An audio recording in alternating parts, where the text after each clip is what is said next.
सबसे पहले तो जितने हमारे यंग ब्रिगेड हैं उनसे यही कहूंगा कि इंस्टाग्राम और रील पे ज्यादा समय मत बिताएं, गौशाला में ज्यादा समय बिताएं। बहुत जरूरी है।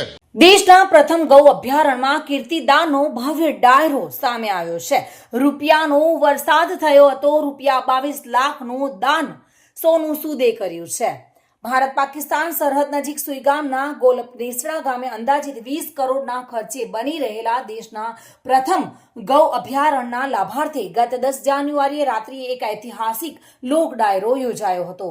સિંહ વાઘની જેમ હવે ગાયો માટે પણ સત્તાવાર આશ્રય સ્થાન ઊભું કરવાના આ ઉમદા હેતુમાં બોલિવૂડ અભિનેતા સોનુ સૂદ વિશેષ અતિથિ તરીકે ઉપસ્થિત રહ્યા હતા। આ પ્રસંગે સોનુ સૂદે ગૌસેવા માટે કુલ ₹22 લાખનું દાન અર્પણ કરી યુવાનોને સોશિયલ મીડિયાની રીલ્સ છોડી ગૌશાળામાં સમય વિતાવવા હાકલ કરી હતી। કીર્તિદાન ગઢવી અને રાજભા ગઢવી જેવા દિગ્ગજ કલાકારોના સૂર પર દાતાઓએ મન મૂકીને નોટોનો વરસાદ કર્યો હતો, જેના કારણે સમગ્ર સરહદી પંથકમાં ભક્તિ અને સેવાના અનોખા સંગમ સાથે આ કાર્યક્રમ આકર્ષણનું કેન્દ્ર બન્યો હતો।